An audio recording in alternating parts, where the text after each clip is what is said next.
नमस्ते स्टूडेंट्स, आइए आज हम फिर चलते हैं हमारे chapter number 12 differential equation.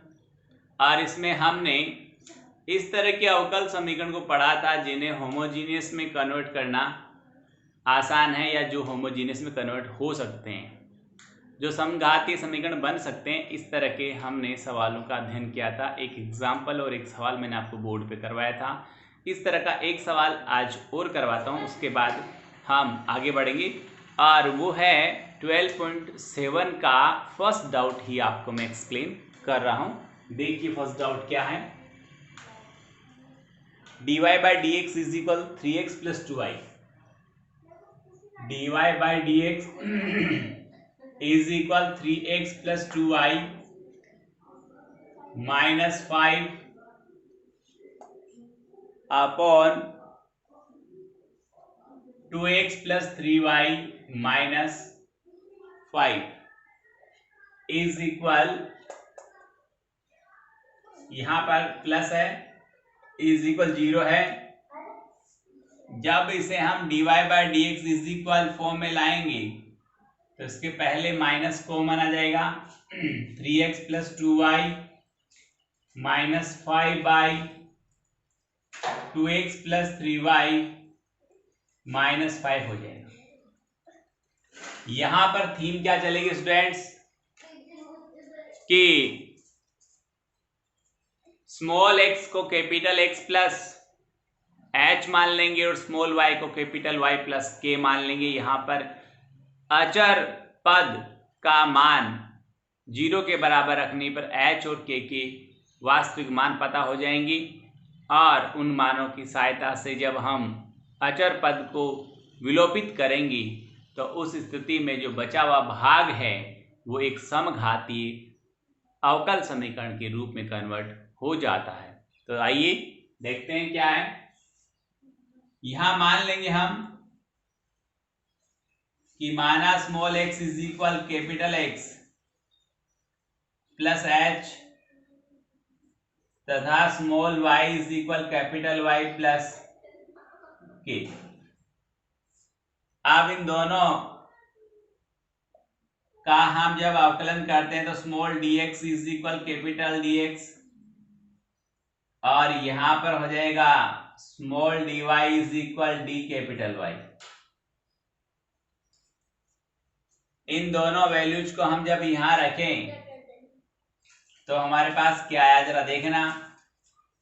d capital Y by d capital X is equal minus, पहले कॉमन आ चुका है, और जब यहां रखेंगे स्मॉल x का वैल्यू तो 3 कैपिटल X प्लस 3h हो जाएगा, 2 कैपिटल Y प्लस 2k हो जाएगा। इसको मैं डायरेक्ट लिख रहा हूं, 3 capital X plus 2 capital Y, और प्लस हो गया हमारे पास में 3h और प्लस 2k माइनस 5, और नीचे जो पोर्शन रहा, नीचे जो हर रहेगा वो भी इसकी तरह ही आएगा। 2 capital X plus 3 capital Y plus 2h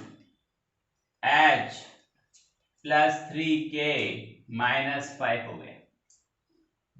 इतनी बात सबको समझ में आ गई होगी। अब यहां पर एक शॉर्ट में मैं एक लाइन लिखता हूं, अचर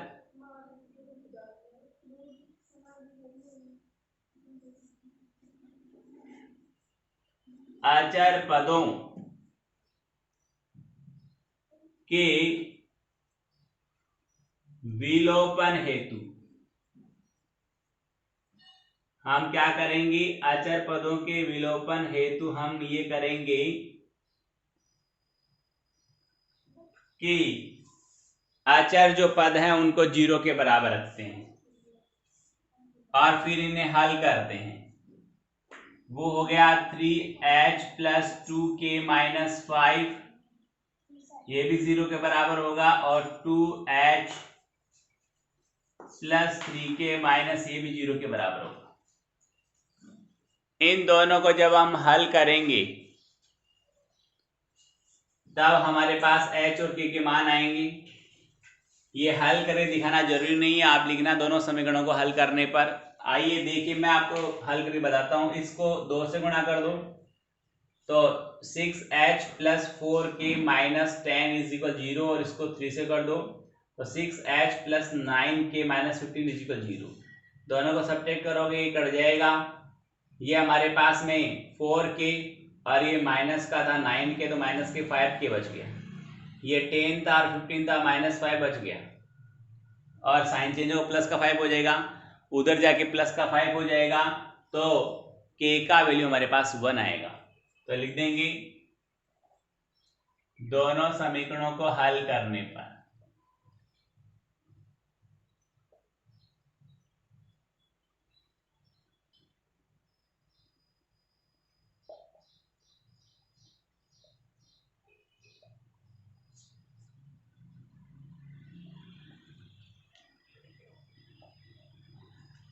वो हमारे पास k का वैल्यू 1 आया, प्लस का आएगा, और k का वैल्यू समीकरण फर्स्ट में या सेकंड में रख देंगे तो हमारे पास h का वैल्यू आएगा। तो h का वैल्यू भी 1 ही होगा।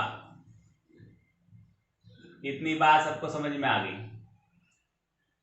जब k इज इक्वल 1 और h इज इक्वल 1 है तो ये लिखना है, आता है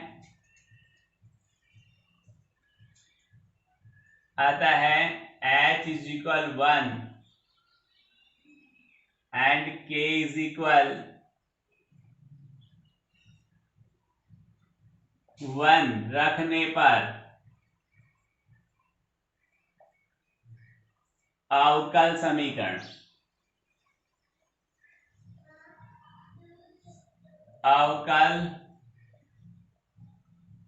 समीकरण वो बनेगा dy by D x is equal 3x plus 2y by 2x plus 3y। इसे आप चाहो तो समीकरण संख्या 1 दे सकते हो। आई बात समझ में? यहां पर x और y को सेपरेट करना पॉसिबल नहीं, तो ये होमोजीनियस हो गई। अतः कैपिटल Y बराबर vx लेने पर, ठीक है, ऐसा आप लेंगे, आप दोनों पक्षों का आप अवकलन करेंगी तो d capital Y by d capital x is equal v plus capital x into d v by d capital x। समीकरण 1 व 2 से, समीकरण 1 व 2 से तुलना करेंगे या मान रखेंगे तो इसका मान जब यहां जाएगा तो आएगा v plus capital x d v by d capital x is equal 3x already था, y का वैल्यू हो जाएगा 2 v कैपिटल x, और नीचे 2x plus 3 v capital x। Capital x both में से कॉमन आके कैंसिल हो जाएगा, और यहां आएगा हमारे पास में x dv by d capital x is equal, इसका उधर ट्रांसफर भी कर दूंगा, कॉमन लेके कैंसिल हुआ उसको भी साथ में लिख देता हूं, 2 प्लस 3v माइनस v। इसका एलसीएम लेंगे तो माइनस 2v और माइनस 3v स्क्वायर, तो माइनस 2v प्लस 2v से कैंसिल हो जाएगा, ऊपर आया 3 माइनस 3v स्क्वायर। तो देखिए इसको आगे हम सोल्व करते हैं। यहां से रीच कर रहा हूं, देखिए एक बार इतने पार्ट को मैं यहां से हटाता हूं तो हमारे पास क्या वैल्यू बनती है, और x dv by d capital x is equal, ये बन चुका है हमारे पास में 3 minus 3v square by 2 plus 3v।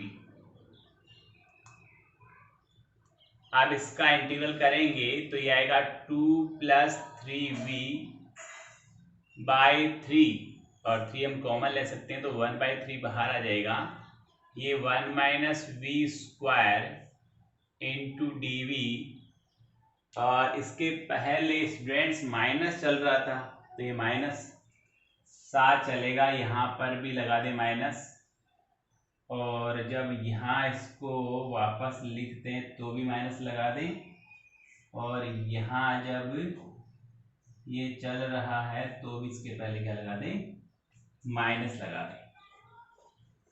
तो ये स्टूडेंट्स ये हमारा पार्ट पहले माइनस में था, वो v गया, वो खुद भी क्या हो गया, माइनस में हो गया। तो इसको हम यहाँ थोड़ा सा चेंज करेंगे, इसको उस माइनस की वजह से साइन चेंज हो जाएगा। एक साइन देखिए, मैं एक बार इसको यहाँ आपको एक्सप्लेन करता हूँ। D v by d capital x, इस ब्रेसिस के पहले भी माइनस है तो इस ब्रेसिस को ओपन करें तो साइन चेंज होंगे अंदर के, -3 प्लस -2 भी हो जाएगा। और जब हम इस कंप्लीट वैल्यू को सोल्व करेंगे तो हमारे पास क्या आता है जरा देखिए, कि 3 वो भी माइनस का, और ये हो गया माइनस का 2v, और ये v उधर गया, ये भी माइनस का हो गया। यस, देखिए अब -2v minus 3v square, again -2v minus 3v square by 2 plus 3v, और इसको हम सोल्व करेंगे, इंटीग्रल के लिए इधर ट्रांसफर करेंगे तो 2 माइनस 3v, और हम इन सब में से माइनस कॉमन ले सकते हैं तो ये बनेगा 3v स्क्वायर प्लस 4v और plus 3 into d v is equal integral minus पहले रख देता हूं मैं और capital x into d x. आगे स्टूडेंट्स बताने की मेरे ख्याल से जरूरत है नहीं आपको, क्योंकि इसका जो आगे का पार्ट है वो इजीली आप कर सकते हो जाएगा, कहीं दिक्कत की बात नहीं, कहीं एरर नहीं है। बिकॉज इसको हम देखेंगे कि ये नीचे वाले पार्ट को जब मैं t मानता हूं, आपको दिख रहा होगा यहाँ पर, थोड़ा सा यहाँ लेता हूं मैं, 3v square plus 4v plus 3, इसको जब मैं t लेता हूं तो इसका डेरिवेटिव आएगा 6v प्लस 4 और into d v is equal d t. Okay, यहां से 2 कॉमन ले लिया जाए तो ये क्या बनेगा हमारा, प्लस में क्या बनेगा, प्लस में बन जाएगा 3v और प्लस 2। हालांकि हमारे पास किसका है, माइनस का है, इसका आराम से इलाज हो जाएगा। कैसे होगा, -3v के नीचे एक बार लिखना, एक बार 2 के नीचे लिखना, एक तो तरीका है। दूसरा तरीका अपने पास में, यहां पर -2 घटा दो और -2 जोड़ दो, जो -2 आप घटाते हो वो यहाँ -2 लिख देना, और ये प्लस यानी 2 जोड़ते हो उसमें लिख देना, तो 4 हो गया, -3v हो गया, -2, यहाँ से माइनस कॉमन लो 3v प्लस 2 बन जाएगा। तो एक बार इस पूरे पार्ट को 3v प्लस 2 के नीचे लिख देना और एक बार -4 के नीचे लिख देना, हो गया काम। आगे आराम से सोल्व हो जाएगा, कोई दिक्कत नहीं, कहीं एरर नहीं है। इंटीग्रल आगे करना है, जो आपको मैंने जितने स्टेप्स, रूल एंड रेगुलेशंस जितने बता रखे हैं, जो आपको स्टेप्स, जो आपको मेथड, जो आपको फॉर्मूले बता रखे उसके अकॉर्डिंग करना है। नेक्स्ट में आइए, इसके आगे मैं बढ़ता हूं। तो मैंने आपको कहा सेकेंड, थर्ड और फोर्थ बहुत ही इजी वे में हो जाएंगे, 12.5 की तरह हो जाएंगे। आप चाहो तो मैं हिंट के दौर बता दूं। दूसरे में x माइनस वाई, जो हमारा टर्म्स है x माइनस वाई, उसको आप t ले सकते हो, बट इसमें एक एरर है, इसमें कोई साइन का मेरे ख्याल से डिफरेंस है, उसको आप एक बार चेक कर लें, मैं बता दूंगा चेक करके। अभी यहाँ पर देखिए स्टूडेंट्स, जो हमारी बुक में सवाल पड़ा है उसके हर में 2x प्लस 2y प्लस 5 है, तो यहाँ 2x माइनस 2y कर लेना ताकि ऊपर और नीचे सेम हो जाए, और फिर 2 कॉमन ले लेना, तो आप x माइनस वाई को t मान लेंगे। दूसरे सवाल में x माइनस वाई को t मानना है, और हर में 2x माइनस 2y कर लेना। और थर्ड में आप क्या करेंगे स्टूडेंट्स, अपन पहले dy बाई डी एक्स बनाएंगे और dy बाई डी एक्स बनाएंगे तो हमारे पास आएगा, लिख लीजिए, आपको याद नहीं रहे तो dy बाई डी एक्स जब ये बनेगा तो हो जाएगा हमारे पास में minus braces 2x plus y plus 1 by, यहाँ से फिर 2 कॉमन आ जाएगा नीचे वाले में से, तो बनेगा 2 braces small braces 2x plus y braces close minus 2। तो आप 2x प्लस वाई को क्या मान लेंगे, t मान लेंगे तीसरे सवाल में। फिर इसके आगे बात करते हैं स्टूडेंट्स, तो फोर्थ जो है उसमें आप ब्रेसिस के अंदर अंश में देखना 1 माइनस 3x माइनस 3y है, तो 1 माइनस 3 कॉमन लिया, ब्रेसिस लगाया, x प्लस वाई हो जाएगा, नीचे भी x प्लस वाई पड़ा है, x प्लस वाई को t मानेंगे और फिर ये प्रतिस्थापन विधि द्वारा आराम से हो जाएगा, बाय सब्स्टिट्यूशन मेथड हो जाएगा। आप देखिए स्टूडेंट्स, आगे हम बढ़ते हैं। जब हम 12.8 की बात करें तो उसकी पहले मैं थीम आपको एक्सप्लेन करता हूं, उसमें देखिए। तो स्टूडेंट्स हम पहले 12.8 की थीम पढ़ते हैं कि किस तरह के सवाल आएंगे। यहाँ रेखिक अवकल समीकरण होंगे, लीनियर डिफरेंशियल इक्वेशन होंगे। यहाँ अपना टॉपिक रहेगा वो ये रहेगा रेखिक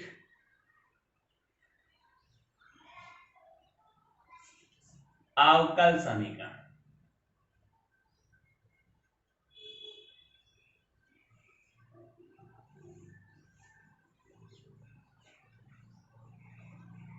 लीनियर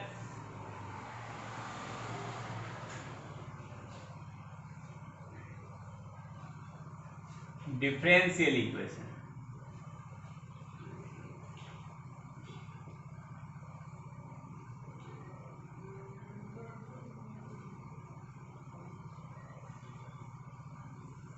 लीनियर डिफरेंशियल इक्वेशंस। तो आज का हमारा जो थीम टॉपिक रहेगा 12.8 का वो है रेखिक अवकल समीकरण, लीनियर डिफरेंशियल इक्वेशंस। क्या होते हैं, किस तरह के होते हैं और कैसे इन्हें सोल्व करते हैं, इस टॉपिक पर आज हम विस्तार से चर्चा करेंगे। देखिए स्टूडेंट्स, मैं एक एग्जांपल के तौर पे आपके सामने एक डिफरेंशियल इक्वेशन लिख रहा हूं और वो है dy by dx plus py is equal q। py is equal q एक मैंने डिफरेंशियल इक्वेशन का फॉर्मेट रखा है, ठीक है। तो देखिए आगे हम क्या करेंगे कि इसको सोल्व कैसे करते हैं। ये डिफरेंशियल इक्वेशन है और अवकल समीकरण इसको इसलिए कहा गया है कि मैंने आपको स्टार्टिंग में इसकी परिभाषा बताई थी कि एक आश्रित चर, एक स्वतंत्र चर के सापेक्ष आश्रित चर का अवकल गुणांक, समझ में आ गया, और वह आश्रित चर यदि विद्यमान हो तो इस प्रकार के समीकरण को हम अवकल समीकरण कहते हैं।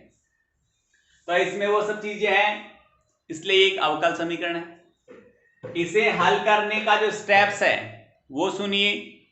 वो स्टेप क्या होता है, सबसे पहले हम इसका इंटीग्रेटिंग फैक्टर फाइंड आउट करते हैं, IF पता करते हैं। इंटीग्रेटिंग फैक्टर जब हम पता करेंगे, जिसे अपन IF कहते हैं, देखिए वो उसका सूत्र होता है e raise to integral p into dx। यहां पर नीचे dy बाई dx है, नीचे dx है तो यहां इंटू में dx आएगा, नीचे dy है तो इंटू में dy आएगा। ये इंटीग्रेटिंग फैक्टर है।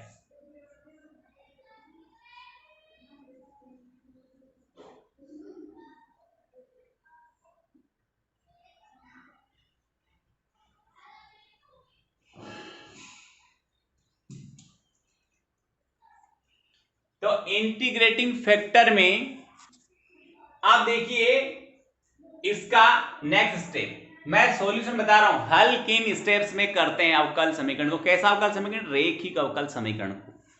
पहले आइए पता करेंगे, इंटीग्रेटिंग फैक्टर पता करेंगे। इंटीग्रेटिंग फैक्टर पता करने का तरीका है e रेज़ टू e की पावर p इंटू dx। यदि नीचे dx है तो इंटू में dx आएगा, नीचे dy है तो इंटू में dy आएगा। आप देखिए इंटीग्रेटिंग फैक्टर पता करने के बाद का स्टेप्स, दोनों पक्षों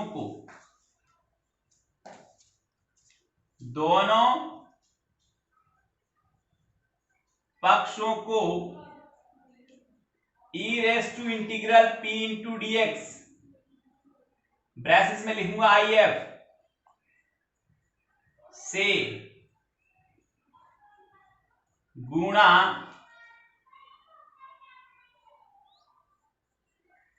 करने पर, अब गुणा करेंगे तो क्या आएगा देखना, e raise to integral p into dx into dy by dx, और इसको आप ब्रेसिस में भी क्लोज कर सकते हो, दोनों के साथ अलग अलग नहीं लिखना पड़े, इसलिए मैं ये ऐसा चाहूंगा कि dy by dx plus py is equal q into e raise to p into integral p into dx, e raise to integral p into dx। इतना पार्ट हो गया। इस पार्ट में स्टूडेंट्स क्या है कि ये जो इतना पोर्शन है वो एक डेरिवेटिव है, किसका है वो देखो, वो है y into e raise to integral p into dx का, यानी y इंटू आई एफ का डेरिवेटिव है, और इधर q पढ़ा था e raise to integral p into dx है। आप देखिए स्टूडेंट्स क्या है, अब नेक्स्ट स्टेप ये रहेगा कि दोनों पक्षों का समाकलन करने पर, by taking the integral of both side, दोनों पक्षों का समाकलन करने पर, तो ये dy बाई dx इसका समाकलन करेंगे, यानी समाकलन एंटी डेरिवेटिव प्रोसेस होता है। जैसे लोग वाले टर्म का एंटी लॉग लेने पर लोग हट जाता है, वैसे ही विथ इन प्रोसेस में पड़े किसी डेरिवेटिव का इंटीग्रल लेने पर d इंटू dx हट जाएगा। तो ये हो गया y into e raise to integral p into dx is equal, यहां पर इंटीग्रल में प्रोसेस में आ जाएगा कौन, q into e raise to integral p into dx,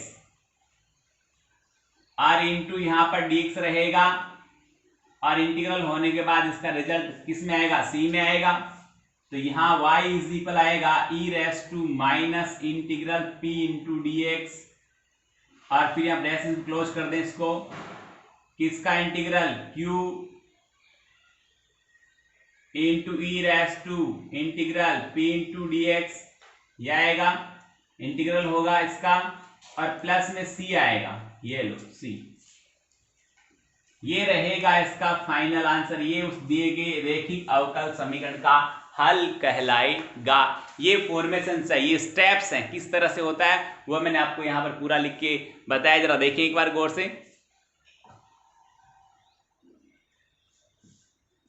ये रहा हमारा रैखिक अवकल समीकरण को हल करने के स्टेप्स। पहले रैखिक अवकल समीकरण को इस फॉर्मेशन में कन्वर्ट करते हैं, और ये फॉर्मेशन बनाने के लिए हमारे पास कंडीशन है कि जो अवकल गुणांक है, यहां देखिए मैं थोड़ा सा और आपको विस्तार से बताता हूं। यहां पर p और q दो अचर राशियां हैं, y डिपेंडेंट वेरिएबल है और x इंडिपेंडेंट वेरिएबल है। ये स्वतंत्र है और ये आश्रित चर कहलाता है। आश्रित चर का अवकल गुणांक प्लस p इंटू आश्रित चर बराबर q कांस्टेंट के रूप में ये होना चाहिए। इतनी बात आपको समझ में आ गई। अब इसमें एक चीज और देखिए कि इस तरह से रैखिक अवकल समीकरण को हल करते हैं, या करने के लिए dy बाई dx का जो अवकल गुणांक है वो 1 होना चाहिए, 1 से ज्यादा नहीं होना चाहिए। ठीक है, समझ में आ गई इतनी बात। और फिर जो इंटीग्रेटेड फैक्टर हम फाइंड आउट कर रहे हैं, e raise to integral p into dx find out कर रहे हैं, वो आप किस तरह से लिखेंगे ये मैंने बताया। कि यहाँ dx है तो यहाँ dx आएगा, यहाँ dy है तो यहाँ dy आएगा। फिर आगे इंटीग्रेटेड फैक्टर को दोनों पक्षों से गुणा कर देंगे।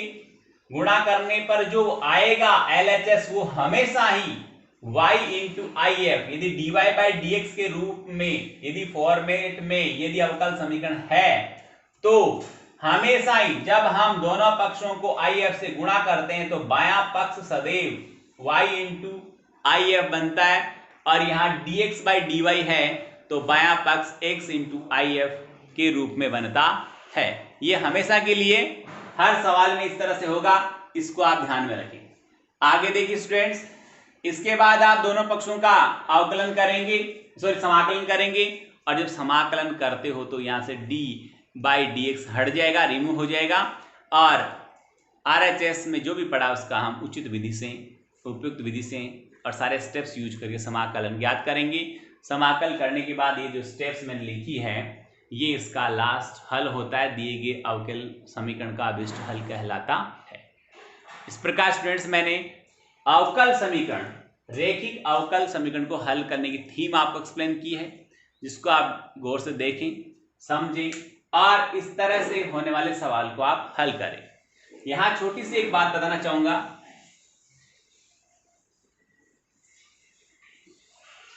यदि ये समीकरण यहां पर dx by dy plus p into x equal Q के फॉर्म में होता है तो इसका जो आंसर आएगा वो आंसर इस रूप में आएगा आपके पास में। देखो x is equal e raise to minus integral p into D y, minus integral p into D y, क्योंकि नीचे dy है तो dy आएगा। फिर यहाँ ब्रेसिस आया, इंटीग्रल आया हमारे पास में, और किसका q तो रहेगा, e raise to integral p into D Y आ जाएगा, प्लस c रहेगा, और ये क्लोज कर दो। जब इस रूप में अवकल समीकरण होता है तो उसका हल ये आएगा, और इस रूप में अवकल समीकरण होता है तो हल ये आएगा।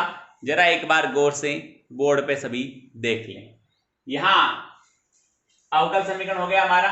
एक स्टेप यहाँ, एक चीज यहाँ थोड़ा सा अपन जो मिस कर रहे हैं उसको लिख दें, y प्लस सी है, और यहां भी इंटू में ये dx के टर्म में तो यहाँ dx आ जाएगा, ओके कोई दिक्कत नहीं, और यहाँ पर dy आ जाएगा और प्लस सी हो जाएगा।